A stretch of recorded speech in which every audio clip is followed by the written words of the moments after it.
भजन संगीता में जाएंगे। सैम्स।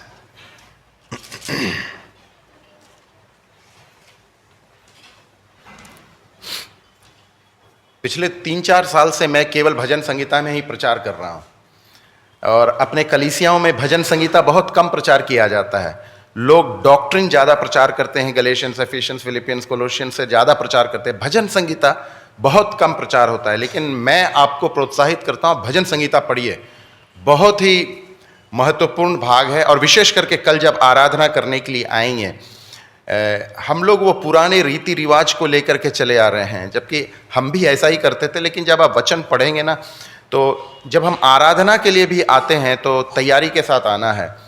हम लोग मोस्टली क्या करते हैं, जो समय होता है उसमें स्तुति करने के बजाय स्तुति में हम क्या करते, देते हैं प्रभु को। और लोग आजकल क्या करते हैं, प्रचार करने लगते हैं। यहाँ खड़े होकर प्रचार किया जाता है, मेज के चारों ओर बैठ के प्रचार नहीं किया जाता। लेकिन सभी कोई क्या करते हैं, वो गलेशियंस, एफिशियंस, फिलिपियंस, कोलोशियंस निकालेंगे, उस भाग को निकाल करके वो विवरण देना शुरू करेंगे, एक प्रचार हो गया। लेकिन भजन संगीता एक ऐसा भाग है जो वर्शिप के लिए बहुत रिलेवेंट है, क्योंकि भजन संगीता जो है थियोसेंट्रिक है। थियोसेंट्रिक का मतलब परमेश्वर की ओर जाता है। बाकी जितने हैं डॉक्ट्रिन्स हैं, डॉक्ट्रिन मतलब सभा के लिए है, कलीसिया के लिए है, हॉरिजॉन्टल है। हॉरिजॉन्टल है मतलब एक दूसरे को प्रोत्साहित कर रहे हैं, एक दूसरे के उन्नति के लिए बोल रहे हैं। लेकिन आराधना एक दूसरे की उन्नति के लिए नहीं है। आराधना प्रभु की महिमा में, उसमें मेरा कोई बात नहीं, पौलुस का कोई बात नहीं, पतरस का कोई बात नहीं। लेकिन जब आप गलेशियंस, एफिशियंस निकालते हैं तो उसमें आप बोलते हैं पौलुस ने ऐसा बोला, वहां पौलुस की बात करने की भी जरूरत नहीं है। आपके लिए प्रभु ने क्या कहा। जब आप स्तुति करते हैं तो कहीं भी आप पौलुस की बात नहीं करते हैं, पतरस की बात नहीं करते हैं। प्रभु जी मैं तुझे धन्यवाद देता हूं क्योंकि तू मेरे लिए मारा गया, गाड़ा गया, जी उठा, मैं धन्यवाद देता। दाऊद जो भी भजन लिखता है वो थियोसेंट्रिक है। वो कहीं भी, हमेशा देखिए भजन में दाऊ दी, हमेशा वो अपने आप के बारे में कुछ नहीं बोलता, इसलिए थियोसेंट्रिक है, ऊपर की ओर जाना चाहिए। इसलिए प्रभु भी हमें आशीष दे। हम भजन संगीता, जैसे मैंने बोला, किसी भी अवसर में ले लीजिए। भजन संगीता एक ऐसा किताब है, अब किसी भी अवसर, चाहे आपका शादी हो, चाहे आपका गृह प्रवेश हो, चाहे आपका ग्रेजुएशन हो, चाहे आपके परिवार में किसी का मौत हो गया, चाहे किसी का बर्थडे है, चाहे किसी का शादी है, चाहे कोई यात्रा में जा रहे हैं, चाहे कोई रात में सो नहीं पा रहे हैं, चाहे कोई विलाप कर रहा है, कोई दुखित है, भजन संगीता उसके लिए है। बहुत अच्छी किताब है भजन संगीता। उसके अलावा भजन संगीता ही एक ऐसा किताब है जहां पर प्रभु यीशु मसीह के बारे में सबसे ज्यादा जिक्र किया गया है। लेकिन हम भजन संगीता प्रचार नहीं करते हैं, जबकि नए नियम के भाग किताबों को देखेंगे, सबसे ज्यादा कोटेशन भजन संगीता से लिया गया है। इसलिए भजन संगीता बहुत ही इंपॉर्टेंट है। प्रभु यीशु मसीह को दिखाया गया है भजन संगीता में। मैं आपको दिखाऊंगा कितनी गहराई है। जैसे कहते हैं ना, जो वचन जो है मधु जैसा मीठा, और सिर्फ मधु जैसा मीठा नहीं, दो धारी तलवार है जो मांस को छींटता है ना। इसलिए भजन जो है हमारे आत्मिक जीवन के लिए बहुत ही महत्वपूर्ण है। जैसे आप अगर भजन को पढ़ेंगे, भजन संगीता 2 में, वहां पे उसको कहा, प्रभु यीशु मसीह को कहा गया है द सन ऑफ गॉड। अगर भजन संगीता 2, मैं आज भजन संगीता 1 देखूंगा, भजन संगीता 2 में उसे परमेश्वर का पुत्र कहा गया है। भजन संगीता अगर 8 में अगर हम आएंगे, उसे मनुष्य का पुत्र कहा गया है। भजन संगीता अगर हम 40 में आएंगे, उसके जो परफेक्ट ओबीडियंस की बात किया गया है। फिर भजन संगीता 41 में आएंगे, वहां पे उसका बिट्रेयल को हम देखते हैं, उसे नकारा गया, उसे धोखा दिया गया वहां पे। भजन संगीता 22 में उसके मृत्यु को काल्वरी क्रूस पर जब मारा गया, जो भविष्यवाणी की गई थे, भजन संगीता 22 में देखते हैं। भजन संगीता 16 में जब हम आते हैं, उसका पुनरुत्थान को हम देखते हैं। भजन संगीता 68 में जब हम देखते हैं, उसका स्वर्गारोहण होता है। और भजन संगीता 110 में हम देखते हैं जब पिता के दाहिने सिंहासन पर बैठा हुआ। क्या चरित्र है! प्रभु यीशु मसीह का पूरा चरित्र वर्णन किया है भजन संगीता में, और भजन संगीता को हम भूल जाते हैं। आइए भजन संगीता 1 में हम देखेंगे। बहुत ही छोटा सा भजन है, 6 आयत है। मेरे पास हिंदी बाइबल नहीं है, अगर किसी के पास हिंदी बाइबल है तो जोर से पढ़ दीजिएगा। किसी के पास है तो भजन संगीता 1।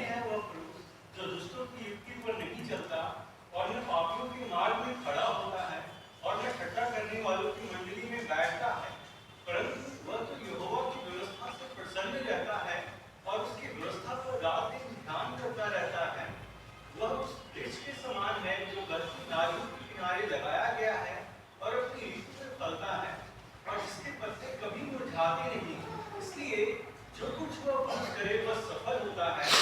दुष्ट लोग ऐसे नहीं होते, वे उस पृथ्वी के समान होते हैं जो पवन से उड़ाई जाती है। इस कारण दुष्ट लोग अदालत में स्थिर न रह सकेंगे और वे पापी धर्मियों की मंडली में ठहरेंगे, क्योंकि यहोवा धर्मियों का मार्ग जानता है, परंतु दुष्टों का मार्ग नष्ट हो जाएगा। धन्यवाद भाई। तो भजन संगीता 1 और भजन संगीता 2, हम लोगों के बाइबल में 2 भजन लिखा है, लेकिन 2 भजन नहीं है।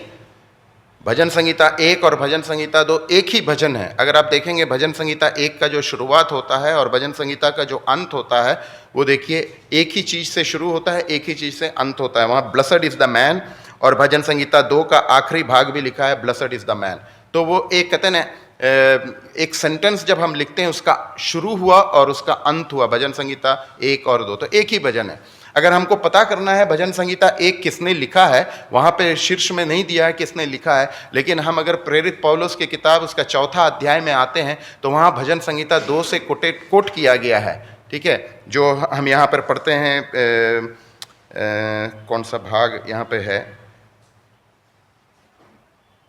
जहाँ पे राजाओं की बात कही गई है, वहाँ पे वाई डू द, जो दूसरा भाग जो है, दूसरा अध्याय, उसका पहला आयत भाई पढ़िएगा थोड़ा। जाति जाति के लोग क्यों उलट बजाते हैं, और देश देश के लोग व्यर्थ बातें क्यों सोच रहे हैं।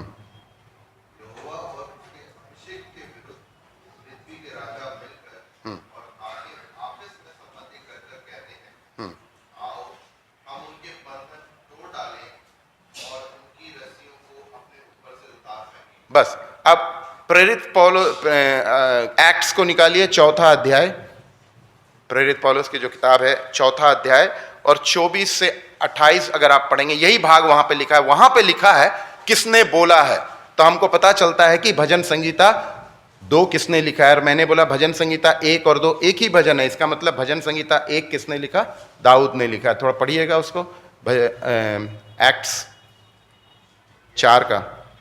यह सुनकर उन्होंने एक चित्त होकर ऊंचे शब्द से परमेश्वर से कहा, हे स्वामी, तू वही है जिसने स्वर्ग और पृथ्वी और समुद्र और जो कुछ उनमें है बनाया। तूने पवित्र आत्मा के द्वारा अपने सेवक हमारे पिता दाऊद के मुख से कहा। हाँ देखिए, किसके मुख से कहा, दाऊद के मुख से क्या कहा, देखिए वही लिखा है। अन्य जातियों ने उलट क्यों मचाया, हाँ, और देश देश के लोगों ने क्यों व्यर्थ बातें सोची। प्रभु और उसके मसीह के विरोध में पृथ्वी के राजा खड़े हुए। देखिए यही चीज लिखा था भजन संगीता 2 पहला दूसरा आयत में। तो वो भाग को दाऊद वहां पे एक्ट्स में दाऊद ने कहा करके वो कोट कर रहा है। इसका मतलब भजन संगीता 2 जो है वो दाऊद लिखा है। भजन संगीता 2 अगर दाऊद लिखा है तो 1 और 2 एक ही भजन है, इसका मतलब भजन संगीता 1 भी दाऊद ने लिखा है। उसके अलावा मैं दिखाना चाहता हूं भजन संगीता 1 जो है उसमें कितने आयतें हैं, 6 आयत है। उसको दो भाग नहीं 3 भाग में बांटा जा सकता है। पहला आयत, दूसरा आयत, तीसरा आयत एक भाग, चौथा और 5वां आयत दूसरा भाग, और 6ठा आयत जो है तीसरा भाग। क्योंकि ये जो है भजन जो है ये हिब्रू पोएट्री है, तो हिब्रू पोएट्री जो होता है उसका एक तरीका है, ए बी बी ए ऐसे करके वो चलता है।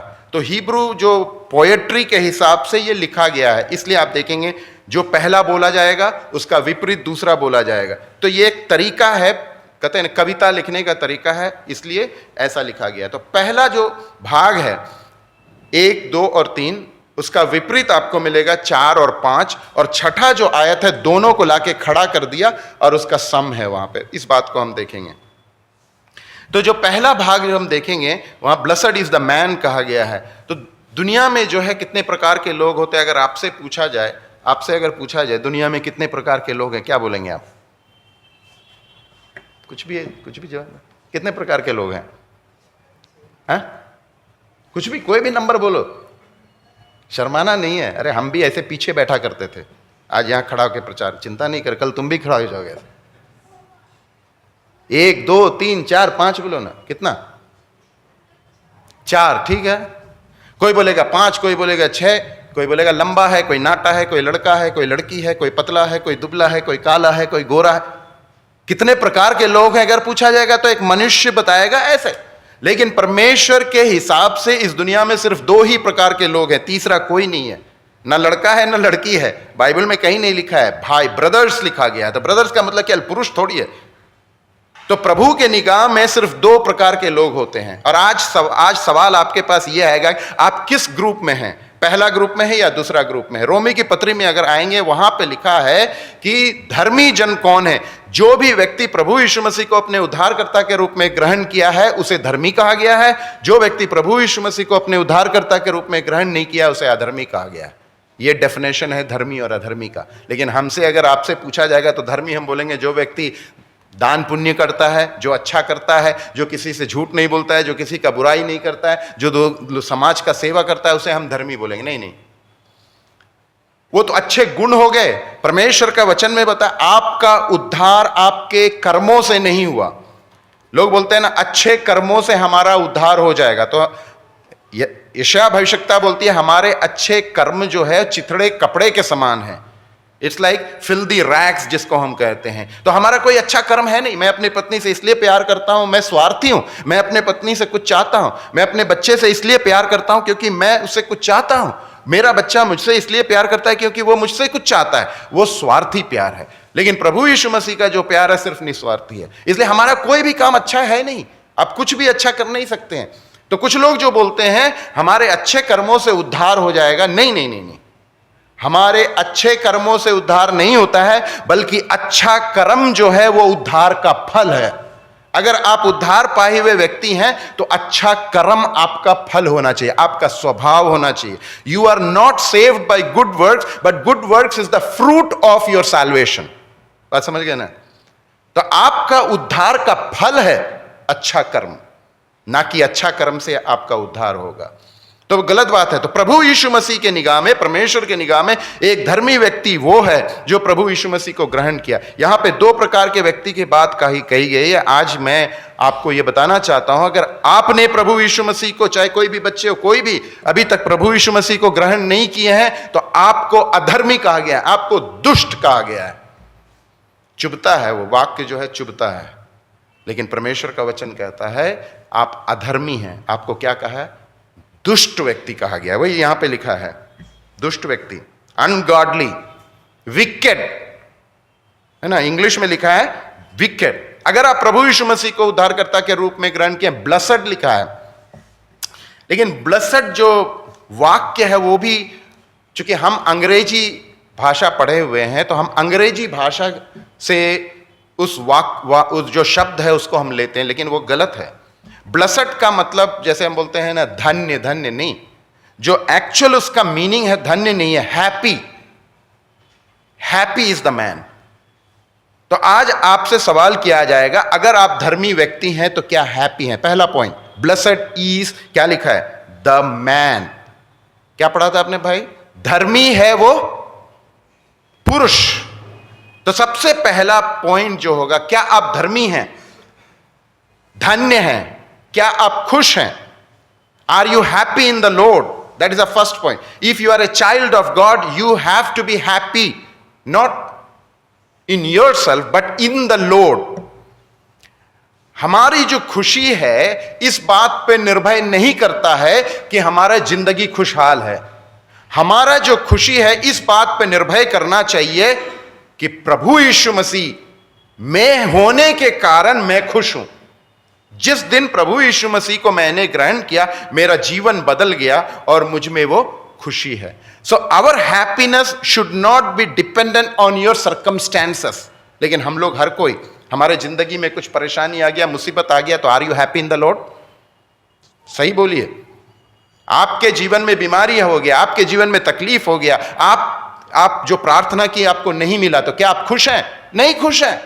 लेकिन आपको सब चीज मिल गया, पैसा भी है, हेल्थ है, वेल्थ है, और आप जो प्रार्थना की सब मिल गया, आप बहुत खुश हैं। लेकिन एक झटका लगेगा, एक बीमारी आ गया, एक मुसीबत आ गया, आपका मूड बदल गया। तो भजन संगीता बोलता है हमारा जो खुशी है इस बात पर निर्भर नहीं करना चाहिए कि मेरा सर्कमस्टेंस अच्छा है या नहीं है। अगर आप प्रभु यीशु मसीह को उद्धारकर्ता के रूप में ग्रहण किए हैं, अगर आप धर्मी व्यक्ति हैं, आपको हमेशा यू हैव टू, इसलिए पौलुस क्या बोलता है फिलिपियों की पत्री में? Rejoice in the Lord always. ये नहीं बोला किसी सर्कमस्टेंस में रिजॉइस, चाहे दुख हो, चाहे तकलीफ हो, चाहे खुशी हो, you should rejoice always in the Lord. So our rejoicing should be dependent on our salvation. क्योंकि मैं उद्धार पाया हुआ व्यक्ति हूं, और उद्धार पाए हुए व्यक्ति के कारण परमेश्वर प्रभु यीशु मसीह हमको बोलते हैं निरंतर खुशी मनाओ. तो इसलिए यहां पे क्या, किसी राजा के लिए नहीं कहा गया, हमारे लिए कहा गया. ब्लेसेड इज द मैन, धन्य है पुरुष, हम लोग धन्य हैं. पहली बात. फिर देखिए वहां पे उसी आयत में 3 बातों को लिखा गया है. तो जब हम पढ़ेंगे, बड़े धीरे धीरे पढ़ेंगे, तो जो मनुष्य है, जो धन्य पुरुष, अभी हम पहला भाग में 1, 2 और 3 आयत को देख रहे हैं, उसमें धन्य व्यक्ति की बात कहा गया है, ब्लेसेड मैन की बात कहा गया. अब ये ब्लेसेड मैन नेगेटिव में लिखा हुआ है, पॉजिटिव में नहीं लिखा है. क्या लिखा है? नेगेटिव में लिखा है. वो नहीं करता है. वो क्या करता है नहीं बोला है. अगर आप धन्य व्यक्ति हैं तो ये नहीं करेंगे. सो नेगेटिव में लिखा है. क्या नहीं करेंगे? सबसे पहली बात, क्या नहीं करेंगे? दुष्टों की युक्ति पर चलेंगे नहीं चलेंगे. पहली बात, दुष्टों की युक्ति में नहीं चलेंगे. He walketh not in the council of the ungodly. दूसरी बात, न पापियों के मार्ग में खड़ा रहता है. तीसरी बात, और न ठट्ठा करने वालों की मंडली में बैठता है. पॉजिटिव में नहीं लिखा है, नेगेटिव में लिखा है. अगर आप धर्मी व्यक्ति हैं तो ये 3 चीज आप नहीं करेंगे. क्या नहीं करेंगे? अधर्मियों की युक्ति में नहीं बैठेंगे, नहीं खड़े रहेंगे, और नहीं चलेंगे. और दूसरा क्या लिखा है? पापियों के मार्ग में नहीं खड़े रहेंगे, और दुष्टों की युक्तियों, दुष्टों के संगति में नहीं बैठेंगे. इंग्लिश में लिखा है वॉकथ नॉट, स्टैंडथ नॉट, सिटथ नॉट. तो 3 चीज ध्यान दीजिएगा. सबसे पहले क्या लिखा है? वॉकथ. देन क्या लिखा है? स्टैंडथ. उसके बाद क्या लिखा है? सिटथ. आप नहीं चलेंगे, आप नहीं खड़े होंगे, आप नहीं बैठेंगे. मैं आपको उदाहरण से समझाता हूं. हमारे शारीरिक जीवन का पतन, एक छोटा सा बच्चा सबसे पहले क्या करता है? चलता है. पहले तो चलता नहीं है, चलना शुरू करता है. उसमें कितना ऊर्जा है, कितना एनर्जी है. आप उसको पकड़ने के लिए भागते हैं, वो बैठता ही नहीं, चलते रहता, चलते. जब 18, 20 साल, 13, मैंने 14, 15 टीनेज का जब हो गया, तब क्या हो गया? वो फिर चलता नहीं है. वो क्या करता है? एक गुट बना करके खड़ा रहता है. आप देखें ना, वो लोग का एक ग्रुप है, और ग्रुप में वो लोग खड़ा होकर के बातें करते रहते हैं. और आप जब 70 साल 80 साल के हो जाएंगे तो ना ही आप चलेंगे, ना ही खड़ा रहेंगे, हमेशा क्या करेंगे? बैठे रहेंगे. आप खड़ा भी नहीं सकते हैं, चल भी नहीं सकते. हमारे शरीर का पतन दिखा रहा है. उसी प्रकार एक आत्मिक जीवन, एक जो व्यक्ति जो उद्धार पाया है, उसका पतन को दिखा रहा है. इसलिए कहा गया है कि ना तुम चलना उसके साथ, ना तुम उसके साथ खड़ा रहना, ना उसके साथ तुम बैठना. तुम्हारा क्या मेल है? क्योंकि आमोस की किताब में जब आएंगे, आमोस की किताब में क्या लिखा हुआ है? 3 अध्याय और 3रे आयत में क्या लिखा है? Do two walk together unless they are in unity. थोड़ा पढ़िए हिंदी में. Do two walk together unless they are in unity with each other. Amos 3:3. दो मनुष्य परस्पर सहमत ना हो, क्या एक संग चल सकते? समझ में आ गया ना बात को? मैं एक उदाहरण देता हूं. पतरस, सब कोई को पता है पतरस. जब प्रभु यीशु मसीह को पिलातुस के पास लाया गया था, सन्निधि में, सैनिड्रिन में जब लाया गया, और उसके क्रूसिफिक्शन के पहले की बात है, तो पतरस क्या कर रहा था? जैसे यहां पे कोर्ट में आया हुआ है, प्रभु यीशु मसीह खड़े हैं, बाहर तक पतरस क्या किया? प्रभु यीशु मसीह के साथ कैसे आया? चल करके आया, उसके साथ आया. उसके बाद जब प्रभु यीशु मसीह यहां खड़े हो गए, वो चल करके आया. उसके बाद क्या हो गया? वो वहां खड़ा था, और जब बोला ये व्यक्ति इसके साथ था, बोला नहीं, हम तो इसको जानते भी नहीं. उसके बाद क्या हुआ? वो वहां करके बैठ गया. अब देखिए उसका आत्मिक पतन. वो प्रभु यीशु मसीह के साथ चल रहा था। जब मुसीबत आया प्रभु यीशु मसीह को, तो कोने में खड़ा था, वो झुंड के साथ खड़ा था जो दोष लगा रहे थे, और उसका ठट्ठा करने वालों के साथ वो बैठ गया। उसका डाउनफॉल, एक स्पिरिचुअल व्यक्ति का डाउनफॉल को दिखा रहा है। इसलिए कहा गया है अगर आप धर्मी व्यक्ति हैं तो दुष्टों की युक्तियों में ना चलें, पापियों के मार्ग में ना खड़ा रहें। पापियों के मार्ग में ना खड़ा रहने का मतलब क्या है? Neither you should stand in the way of Sinners. Way of Sinners मतलब क्या? उधर से एक पापी व्यक्ति आ रहा है, मैं उसके रास्ते में ऐसे खड़ा हो गया, नहीं नहीं, दैट्स नॉट द पॉइंट। पापियों के मार्ग में ना खड़ा रहना मतलब, अगर आप कोर्ट में अगर जाएंगे तो न्याय प्रमाण यह बताता है कि यद्यपि आपने किसी का कत्ल नहीं किया, लेकिन आप उस व्यक्ति के साथ खड़े थे जिसने कत्ल किया, आप भी उतना ही गुनहगार हैं। बात समझ रहे ना? You did not commit that murder, but you were standing with that person who committed that murder. You are equally liable for that sin. इसलिए कहा गया है कि तुम उसके साथ खड़े मत रहना, उसके रास्ते में खड़े मत रहना। तो तुम कैसे खड़े रहोगे? जब तक तुम में मेल नहीं है तब तक तुम खड़े नहीं रहोगे। लेकिन प्रभु यीशु मसीह ने बोला कि ज्योति और अंधकार का क्या मेल? अधर्मी और धर्मी का मेल नहीं हो सकता है, जो जैसे ज्योति और अंधकार का मेल नहीं हो सकता है। इसलिए वहां पे खड़ा नहीं रहना। ना ही sitteth in the seat of the scornful. पतरस वही किया था, जो दुत्कार रहे थे, जो दोष लगा रहे थे, उनके झुंड में वो बैठ गया। अगर आप किसी के साथ चलते हैं, वो क्या दिखाता है? वही आमोस में बोला, जब तक दो व्यक्ति सहमत नहीं है तो चलेगा क्या? नहीं चलेगा। एक और उदाहरण देता हूं। यहां तो बहुत सारे पार्क है ना, पार्क में सुबह सुबह, अभी यहां पे तो मेरे को कोई जानता नहीं है, जैसे आपके इलाके में एक पार्क है, आप रोज जाते हैं, और मैं भी उस पार्क में सुबह सुबह आया, तो मैं भी दौड़ रहा हूं लोगों के साथ। बहुत सारे लोग चल रहे हैं, वो मुझे भी देख रहे, तो हम तो अनजान हैं, लेकिन वहां पे बहुत सारे जान पहचान के लोग हैं, कोई मुझसे बातें नहीं कर रहा है। तो मैं चला जा रहा हूं, कोई नहीं। एक हफ्ते के बाद हर रोज मुझे कोई व्यक्ति देख रहा था, तो थोड़ा दोस्ती हो गया। अब एक हफ्ते तक उसने बात नहीं किया मुझसे, एक हफ्ते के बाद हेलो हाय शुरू हो गया, थोड़ा मुस्कुराना शुरू हो गया, क्योंकि हम हर रोज उसको देख रहे हैं। तब क्या करेंगे हम? अभी तक हम चल रहे थे, वो भी ऐसे ऐसे चल रहा था, साथ साथ चल रहे हैं, लेकिन बात नहीं कर रहे हैं। एक हफ्ते के बाद good morning, how are you, कैसे हैं भाई साहब? तब फिर हम लोग क्या करें? चलने के बाद फिर कुछ दूर के बाद खड़ा होना शुरू हो गया। अब दोस्ती बढ़ गया। तब बोलेंगे अरे चल करके बात नहीं होता, चलिए खड़े होकर के बात, तो दोस्ती मजबूत हो गया। तब खड़े होकर के क्या बात करेंगे? वो उसका शिकायत करेगा अपने परिवार का, हम अपना परिवार का शिकायत करेंगे। और अरे भैया इसके परिवार में जो मुसीबत है, इसके बीवी के साथ जो परेशानी, इसके बच्चे के साथ जो परेशानी, मेरा भी यही है। तब क्या हो गया? और दोस्ती बढ़ गया। उसके बाद अरे खड़ा होकर कितने देर बात करेंगे? अब अगला हफ्ता बोले अरे बैठ करके बात करते हैं ना। तब क्या करेंगे? बैठ करके बात करेंगे। अब देखिए, पहले वो चल रहा था, फिर वो खड़ा हो गया, उसके बाद बैठ गया। इसलिए धर्मी व्यक्ति का आत्मिक पतन को दिखा रहा है। So you should not stand you should not walk nor stand nor sit in the way of the scornful and the sinners, यही कहा गया। ठीक है, अब आइए दूसरे आयत में। दूसरा आयत पढ़िएगा भाई। परंतु, अभी इतनी बात बताने के बाद नेगेटिव में बताया, ये नहीं करना है। अब बोल रहा है क्या करना है।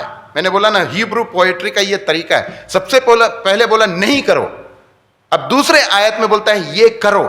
परंतु क्या करो? वह मतलब वो धर्मी व्यक्ति की बात कर रहे हैं। हाँ, परंतु वह तो यहोवा की व्यवस्था से प्रसन्न रहता है। सो यहां पे लिखा है इंग्लिश में, but his delight is in the law of the Lord. Are you delighted in the law of the Lord? Delight का मतलब क्या? डिलाइट आइसक्रीम नहीं है, एक आइसक्रीम भी होता है ना, डिलाइट आइसक्रीम। हम डिलाइट को इंग्लिश भाषा में जो समझते हैं वो डिलाइट नहीं है यहां पे। इसलिए मैंने बोला वो भाषा का जो ट्रांसलेशन के कारण हम गलत समझते हैं। हम डिलाइट का मतलब क्या? किसी चीज को देख करके हम डिलाइटेड हो जाते हैं, क्या वो मीनिंग है? नहीं। His delight is in the law of the Lord. प्रभु यीशु मसीह जब इस दुनिया में आए तो क्या वहां भजन संगीता में लिखा है, I delight to do the will of God my Father. प्रभु यीशु मसीह बोलते हैं मैं अपने पिता की आज्ञा को मानने के लिए मैं प्रोत्साहित हूं. That is what is delight. You are delighted to do the will of God. That is delight. ये नहीं कि किसी चीज को देख के खुश हो गया. क्या आप न्याय प्रमाण पढ़ने के लिए क्या आप डिलाइटेड है? Are you happy? डिलाइट का मतलब वही होता है. But his delight is in the law of the Lord. तो हम लोगों के लिए लॉ ऑफ द लॉर्ड कौन है? बाइबल. न्याय प्रमाण जो था पुराने नियम में न्याय प्रमाण था, हमारे लिए वचन है. तो are you delighted in the word of God? That's the question. अगर आप धर्मी व्यक्ति हैं, you should be delighted. Bible study में आने के लिए क्या आप डिलाइटेड हैं? आराधना करने के आने के लिए क्या आप डिलाइटेड हैं? डिलाइट का मतलब होता है कुछ भी हो जाए, भूख होनी चाहिए. भूख, जिस प्रकार भूख होती है, आपको क्या भूख है आराधना में आने के लिए? कुछ भी हो जाए, मैं आराधना में जाऊंगा. That is what is delight. प्रभु यीशु मसीह बोला कुछ भी हो, मैं जानता हूं मैं किस वेदना से गुजरने वाला हूं, पिता से अलग होने वाला हूं, मैं उस मृत्यु के लिए I am delighted because he wanted to fulfil the will of God the Father. उसका मतलब वो है डिलाइट. आप भी परमेश्वर के वचन पढ़ने के लिए, परमेश्वर के वचन को सुनने के लिए क्या आप डिलाइटेड हैं? उसके बाद पढ़िए क्या लिखा है, और उसकी व्यवस्था पर रात दिन ध्यान करता है. ही मेडिटेट्स. कब मेडिटेट करता है? Day and night. फिर डे एंड नाइट का मतलब कुछ लोग बोलते हैं अरे भाई रात दिन बाइबल लेकर के ऐसे मंत्र पढ़ने की तरह पढ़ते रहे. नहीं नहीं नहीं, that is not the meaning. वहां लिखा है एंड ही मेडिटेट्स.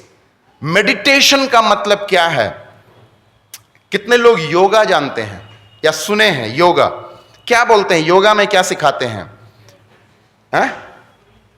अपने दिमाग को खाली कर लो. Empty your brain and focus on something. Yoga में यह सिखाते हैं. लेकिन प्रभु यीशु मसीह हमें बताते हैं अपने दिमाग को अगर खाली कर दोगे तो खाली दिमाग शैतान का दिमाग. दिमाग को खाली मत करो. दिमाग को परमेश्वर के वचन से भर लो. अगर परमेश्वर के वचन से अपने दिमाग को भर लोगे तो शैतान के लिए जगह नहीं है. Don't give any space to the Satan. अब ट्रेन में सफर करते हैं हम लोग सब कोई, 3 बंदे बैठे हुए हैं यहाँ पे, एक भाई खड़ा है कुछ देर के लिए, थोड़ा दया आ गया, थोड़ा सा जगह है उसको बैठा दो. कुछ देर के बाद क्या होगा? आप नीचे होंगे, वो सीट पे होगा. ऐसा होता है ना. इसलिए थोड़ा सा भी जगह आपने अगर शैतान को दे दिया, वो शैतान आपके दिमाग को भर देगा. Therefore the word of God says you should meditate on the word of God day and night. The day and night का मतलब 24/7 नहीं बोल रहा है. 24/7 हम कर भी नहीं सकते हैं. But what does it mean?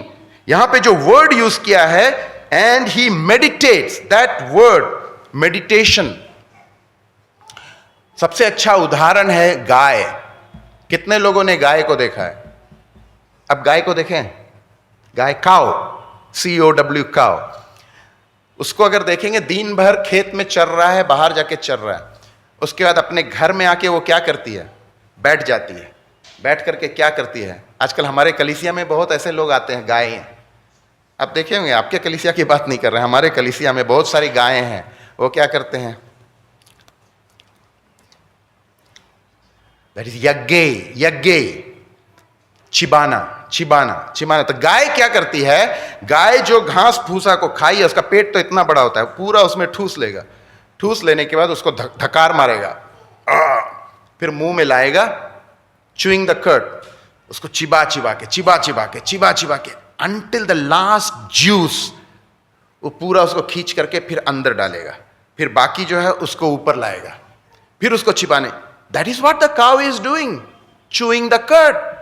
परमेश्वर का वचन को मेडिटेट करने का मतलब चूइंग द कर्ड. चाहे आप गाड़ी चला रहे हैं, चाहे किचन में है, चाहे पढ़ रहे हैं, चाहे नौकरी कर रहे हैं, परमेश्वर के वचन को अपने अंदर में डाल दीजिए. जहां कहीं भी समय मिलेगा उसको चूइंग द कर्ड. मेडिटेशन. हमेशा ध्यान करते रहिए. ध्यान ये नहीं कि बाइबल को उठा करके 24 घंटे पढ़ने. That is what is meditation. Chewing the curd. एक वचन को ले लीजिए और दिन भर उस पर ध्यान कीजिए, मनन कीजिए, मेडिटेशन, उसको चबाते रहिए, चबाते रहिए। एक धर्मी व्यक्ति जो है न्याय प्रमाण का भूखा है। He is hungry for the word of God. Are you hungry for the word of God? अगर आप हंग्री हैं for the word of God तो वचन जहां प्रचार किया जाता है वहां पर आप नहीं सोएंगे। लेकिन ज्यादातर लोग सो जाते हैं क्योंकि बहुत बोरिंग है ना? आपके दिमाग में क्या चल रहा है किसी को नहीं पता है, प्रभु को पता है, आपको पता है। So you should be hungry for the word of God if you are a blessed man. अगर आप धर्मी व्यक्ति हैं तो उसके लिए भूख होनी चाहिए। फिर मेडिटेट करना है। तीसरी आयत, वह अगेन धर्मी व्यक्ति की बात कहा जा रहा है। वह कैसा है? वह उस वृक्ष के समान है। हाँ, बस। तो धर्मी व्यक्ति कैसा है? कैसा है? वृक्ष के समान है। He is like a tree. तो वृक्ष का मतलब क्या होता है? वृक्ष का मतलब क्या होता है? एक पौधा होता है और एक वृक्ष होता है। A plant and a tree, there is a difference between a plant and a tree, right? पौधा का मतलब छोटा, जब आप बीज बोएंगे तो 2 दिन 3 दिन के बाद या 1 हफ्ते में पौधा आ जाता है, वृक्ष नहीं बनता है। वृक्ष तो सालों साल के बाद वृक्ष बनता है। धर्मी व्यक्ति कैसे हैं? उस वृक्ष के समान। कौन है वो वृक्ष? मैं और आप। We are that tree that has been uprooted from the wilderness of sin. पाप के दलदल से हमें उखाड़ा गया है। हम एक पौधे के समान पाप में थे, वो पौधा बड़ा होकर के बड़ा, हम पाप में बड़े होकर के एक वृक्ष बन गया। 2000 साल पहले प्रभु यीशु मसीह इस दुनिया में आए, उस वृक्ष को पाप के दलदल में देखा, पाप के रेगिस्तान में देखा, और प्रभु यीशु मसीह ने क्या किया? उस वृक्ष को वहां से उखाड़ा। He uprooted that sinful plant, the tree, me and you, from that pit of sin, and he took it out and he planted by the riverside. हम पापियों को जो एक पौधे के समान थे, पाप में बढ़ते बढ़ते बढ़ते एक वृक्ष बन गए। और प्रभु यीशु मसीह जब दुनिया में आए, उस वृक्ष को जो पाप में भरा हुआ था, उस वृक्ष को वहां से उखाड़ा। उखाड़ने के बाद नदी के किनारे, नाले के किनारे लाके डाल दिया। वो हमारा और आपका जीवन है, एक धर्मी व्यक्ति। So there has been a surgery done in my heart and your heart. आपके हृदय में एक सर्जरी किया गया है। We had the heart of stone. हमारा हृदय जो था वो पत्थर का हृदय था, but now it has been changed to the heart of flesh. The heart of stone where the law was written. वो पत्थर पे लिखा हुआ न्याय प्रमाण था, आज पत्थर पे नहीं, हमारे दिलों में लिखा हुआ है न्याय प्रमाण। हमारा जीवन बदल गया है। हम पहले उस पाप के दलदल में थे, लेकिन आज हम धर्मी बनाए गए हैं। We are made righteous not because of our works, but we are made righteous because we have worn him. We have worn the righteousness of Jesus Christ. जिस दिन आप उस राइचियस कपड़े को अगर हटा देंगे, आप नंगे हो जाएंगे। Your sin would be revealed. हमारा पाप जो है ढका हुआ है, क्योंकि हम प्रभु यीशु मसीह जो धर्मी है उसके वस्त्र को हमने पहन रखा है, इसलिए हमारी पापों को ढका गया है। उसकी धार्मिकता हमारे जीवन से प्रफुल्लित होती है। That is what it means over here. So you are like a tree. I am like a tree that has been uprooted and planted by the riverside. आगे क्या लिखा है? उस वृक्ष के समान है जो बहती नालियों के किनारे लगाया गया है, हाँ, और अपनी ऋतु में फलता है। अपनी ऋतु में फलता है। वहां क्या फल मिल रहा था क्या? How do you know that somebody is saved? बहुत सारा सवाल आता है ना। आप कैसे जानेंगे एक व्यक्ति उद्धार पाया है? क्या साइन क्या है? वो तो प्रार्थना रोमी 10:9 कर देने से, मंत्र पढ़ने से आपका उद्धार नहीं होगा। हम लोग पढ़ाते हैं ना, एक बार केवल आकर के रोमी 10:9 तुम बोल दो, तुम उद्धार पा जाओगे। गलत टीचिंग है। ऐसे कैसे उद्धार हो जाएगा? मंत्र पढ़ने से उद्धार नहीं होगा। आपको क्या पता है? आप समझते हैं, आप जो कर रहे हैं उसका बोध है। 2 साल के बच्चे को मैं उसको पोएम की तरह सिखा दूंगा, वो पढ़ देगी, क्या उद्धार हो गया उसका? नहीं हुआ।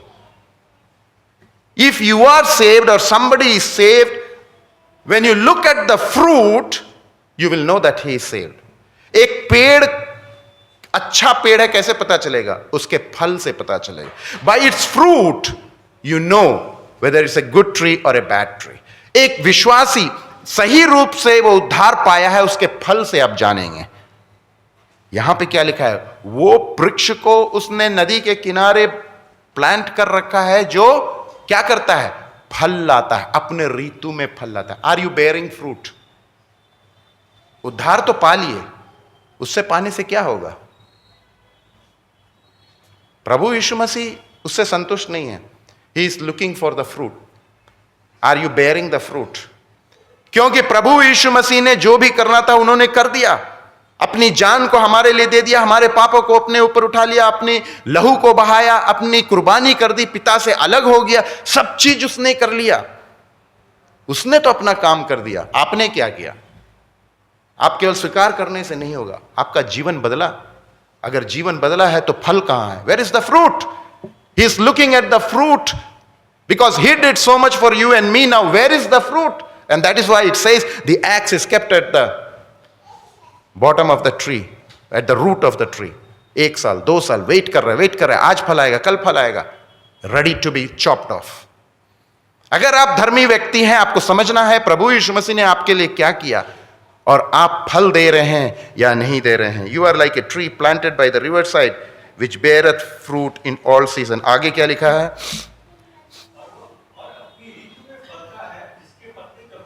उसके पत्ते कभी नहीं मुरझाते हैं। Are your leaves withered? बाहर से दिखने में तो बहुत हरियाली है, प्रार्थना है, फास्टिंग है, चर्च में आते हैं, गाना गाते हैं, प्रचार करते हैं। लोग जब देखते हैं, अरे बंदा तो बहुत आत्मिक बंदा है, बाहर से तो सब हरा भरा दिखता है। Are your leaves withered? मरे हुए पत्ते के समान है क्या, या हरियाली भरा पत्ता है? बाहर से नहीं, अंदर से आपके जीवन में हरियाली होना चाहिए। Your leaves should not wither because there is abundant water by the riverside. कोई कंप्लेन, कोई शिकायत करने से नहीं बच पाएंगे आप, क्योंकि वो रेगिस्तान में जब आप थे तब शिकायत कर सकते थे, वहां पानी नहीं है। लेकिन प्रभु यीशु मसीह ने रेगिस्तान से उठा करके आपको नाले के किनारे, जहां 24 घंटे पानी है, अगर आपको पानी मिल रहा है, खाद मिल रहा है, तो फल देना आपका कर्तव्य है। आपके पत्ते कभी मुरझाने नहीं चाहिए।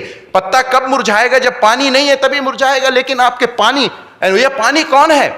Jesus is the living water. अगर प्रभु यीशु मसीह के साथ आपका संगति है तो आपके पत्ते कभी मुरझाएंगे नहीं। He is the living water, जीवन का जल है। आप उसे पिएंगे तो कभी प्यासे नहीं हो जाएंगे। आप उसके साथ हैं। You are planted by him, with him. How can you wither? How could your leaves get withered? And how cannot you bear fruit? Because you are walking with him. So he is looking at the fruit. अगर आप फल नहीं देंगे तो सवाल आपको करना है। आखिरी बात, क्योंकि मेरा समय खत्म हो गया, उसी में एक भाग और पढ़। जो कुछ, एक चीज, 2 चीज, 3 चीज नहीं, प्रॉस्पेरिटी गॉस्पेल नहीं है बोल रहे हैं। जो कुछ वह करता है क्या होता है? क्या आप सफल हैं? आप बोलेंगे मैं तो सफल नहीं हूं। कारण क्या है? वचन बोलता है। अगर आप ये 1, 2, 3 आयत में जो पढ़ा, आप अगर धर्मी व्यक्ति हैं, आप अगर ये करते हैं, तो परमेश्वर का वचन बोलता है गारंटी, गारंटी, आप जो कुछ भी करेंगे आप उसमें सफल होंगे। उसके लिए आपको परमेश्वर की योजना के, in his will, in his time, whatever you pray, whatever you do, you will be a blessing, you will be blessed, but you have to be that blessed man. You have to follow these principles. Then only you can be a blessed man. समय मेरा खत्म हो गया। 4 और 5वां आयत जो है ठीक उसका उल्टा है। और 6वां आयत में वहां पे लिखा हुआ है कि धर्मी व्यक्ति के रास्ते को प्रभु क्या लिखा है? God knows the way of the righteous. दुष्टों का मार्ग नाश होगा। अगर आप धर्मी व्यक्ति नहीं है तो आप दुष्ट हैं। दुष्ट है मतलब आपने प्रभु यीशु मसीह को उद्धारकर्ता के रूप में ग्रहण नहीं किया। आप नाशमान हो जाएंगे, आपको नाश किया जाएगा न्याय के दिन में। On the day of judgment, if you have not believed in Jesus Christ, you are not called righteous, you are called unworthy, you are called wicked person, and you will be thrown in the lake of fire. But he knows the way of the righteous. वो हमारे रास्तों को जानता है, वो हमें हमारे हाथ को पकड़ करके चलता है। What a great God we have. May God's name be glorified. Thank you.